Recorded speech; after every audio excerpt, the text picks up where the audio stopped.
கண்களில்லை, காணாமல் நாளது நகர்வதில்லை. கண்ணன் என்றாலும் கள்வன் என்றாலும் கருணை புரிவான் ஸ்ரீ கிருஷ்ண பகவான்.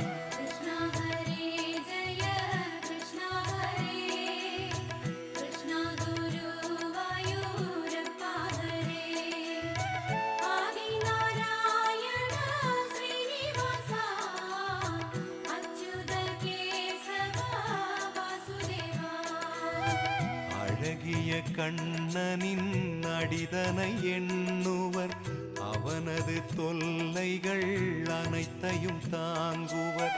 வெண்ணையை திருடிய கண்ணனின் லீலையை கண்டு ரசிப்பதே